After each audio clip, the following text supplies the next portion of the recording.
Well, today's project is a 2000 something F350 flatbed pulling a trailer. It has a problem with ABS coming on, and it just says check brake system. I was out here last week, pulled the rear speed sensor out of the differential, had some damage to it, which usually indicates that there's something wrong in the differential itself. I mean, like the bearings are bad, and that tone wheel has actually touched that sensor, because when the bearings go bad in the differential, sometimes it allows it to walk and move just a little bit, and that's just enough to close that gap for that tone wheel that's on the differential. Now, I got my favorite trusty mechanic, Caleb, helping me out. Yeah. We're actually using a program called FORScan. I'm going to go ahead and clear everything out and show you guys what this is. Now, you can use this little OBD Link EX. About $110 for this deal, and I've got the corded one. I don't really like the Bluetooth setups. And this is my Diagnostic laptop that I have. Get FORScan. FORScan's actually free. You can upgrade to the Pro version for like 20 bucks or something. And it's a program that was created by a bunch of Ford owners. One guy created the program. He left it open source for everybody. And everybody that's computer tech nerds got into it, added stuff to the program, gave more functionality to it, and now it's just kind of moderated and controlled by everybody in the forum. It's really good for Ford, and they're actually making it for a couple of other different manufacturers, but I don't know which one it is. So we're going to hit yes. It's going to go through. It's going to read all of our stuff. Go ahead, okay. Okay, so sometimes it'll do this. When it does this, all we have to do is kind of power cycle it. So we're going to close that. We're going to disconnect our connector, plug it back in, and then once we plug it back into our computer, we've got a green light. That means we're good. We will open FORScan back up. Yes. So I'm not sure why it does that, but if you stop your diagnostic process sometimes, or close the program or open it back up, it won't see the adapter for some reason. So once we're here, we go to the DTC, Diagnostic Trouble Codes. That gives us all the trouble codes that we have. Right now we have invalid data received from brake system control module, and then we have the C1237, wheel speed sensor, rear input signal missing. So what we're going to do is go to our graph over here. And then when the table comes up, usually it's whatever the last data that you had set, and it's not reading anything right now until we actually hit play. You hit play, then we have some real-time information. This is all of our data set. We can do all, but right now all I'm really curious about is ABS. We already have the rear differential speed sensor, right front wheel speed sensor, left front wheel speed sensor. We're going to hit OK, and then we're going to hit go. And right now it's going to be all 0 because we're not moving. So if we go down to the drive, you can see we got some numbers, okay? What we really need to look at is the oscilloscope. So this top right here is going to be our rear wheel speed sensor. All three of these should match until we start turning, and then these front two are going to have a little bit different than the rear, because these are reading the front left and the front right. So I'm going to let Caleb film this. So watch this as we go forward.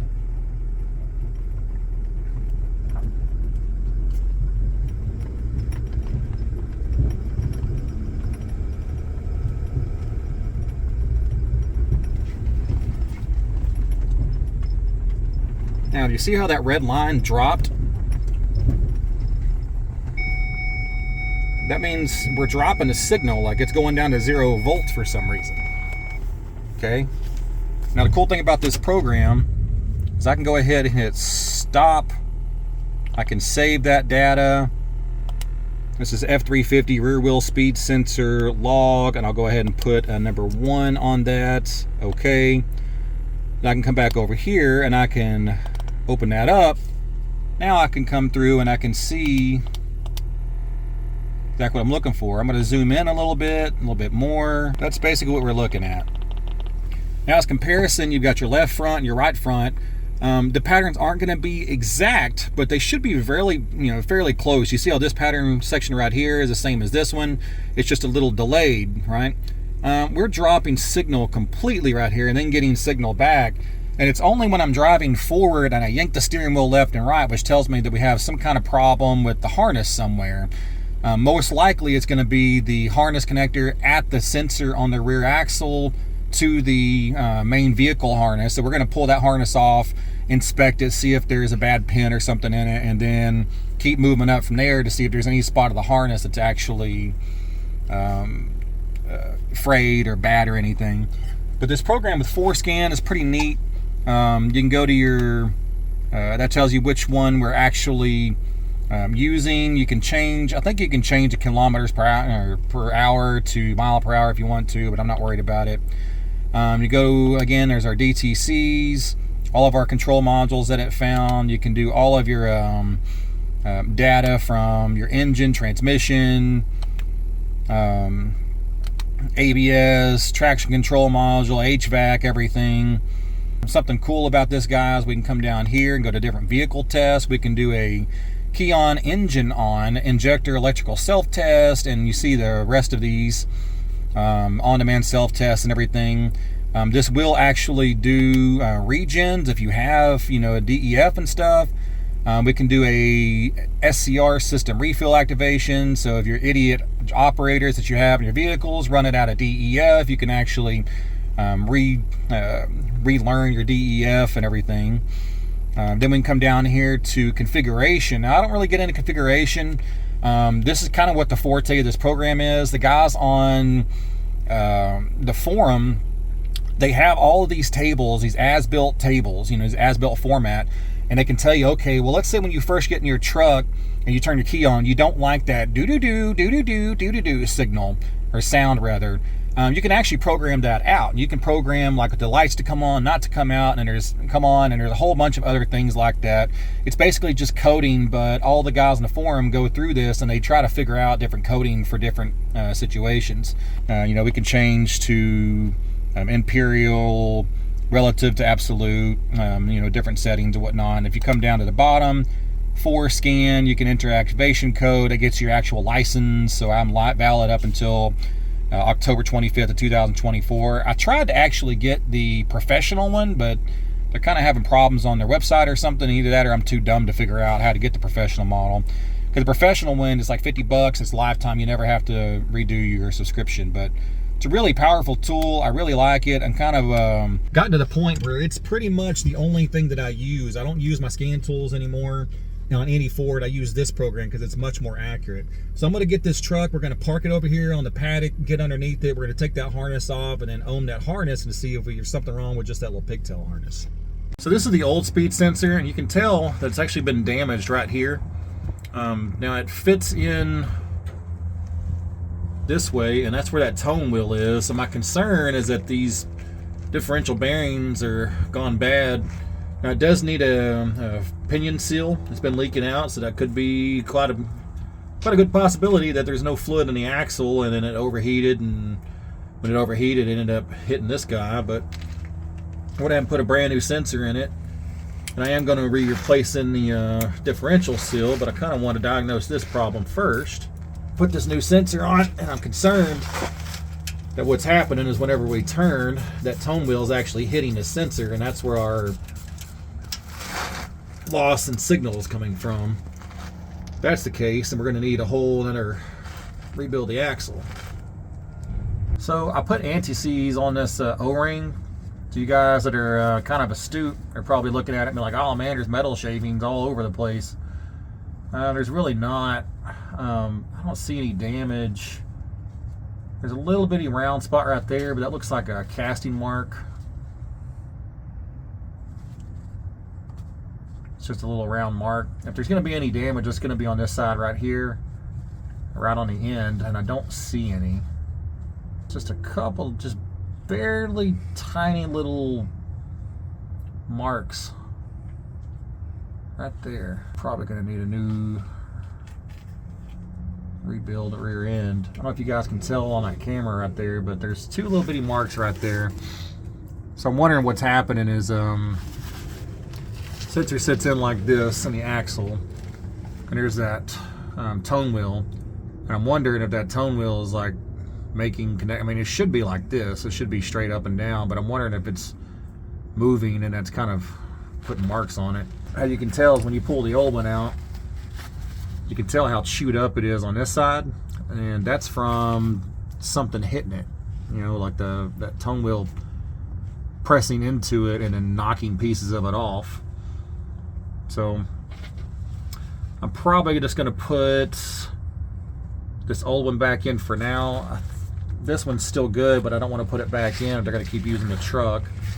I am going to probably, I think I'm going to take the rear differential cover off just for an inspection. Look to see the inside of it, see what it looks like, and then try to do some visual inspection to see if there's a large gap. But as bad as this differential is actually leaking oil out, it tells me that there's probably not a lot of oil left in it, and they use this thing for towing all the time, so I don't think we're going to have a wiring harness issue. I was originally thinking that this harness right here is going to be a problem. It goes from here, plugs in over here, and it still might be the issue, but I don't think so. I think it's going to be down right there. I'm going to go ahead and take this harness off, though, and inspect it just to see if there's maybe a bad spot in it. Alright, so I have this is my little terminal kit. If you guys want this little kit, I got it off Amazon. It's about $100, $120. Comes with all sorts of things. It doesn't come with the little bag that I put it in, but it comes with all accessories. It's just in a big hard plastic case. In a service truck, it takes up a lot of real estate, so I opted to put it in this bag like that. This is just a little lure bag, so if you guys want this kit that I'm using, check it out, link in the description. Get you over Amazon, you can buy all of it. Probably about 140, 150 bucks for everything. But we have a harness here, have all my terminals connected. I've got my negative lead and my positive. This is a Sullivan Load Pro. This actually adds resistance to it. You can tell I'm going to add about 25 ohms of resistance. So go there.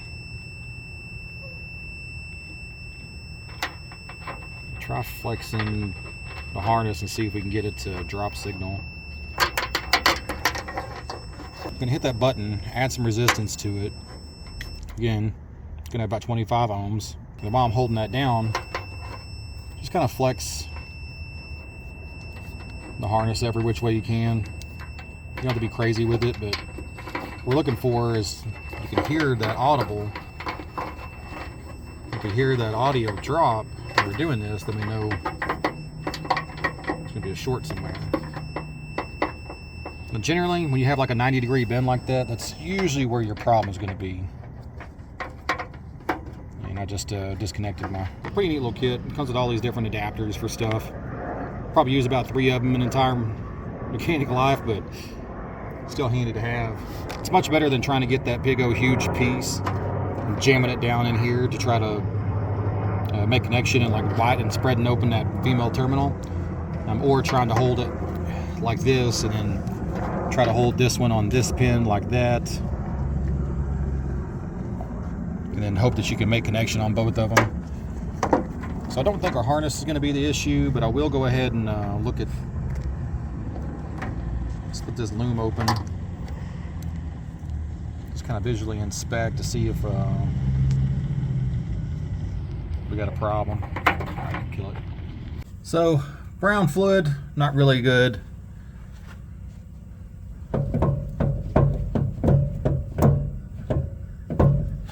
I don't think it's supposed to do that.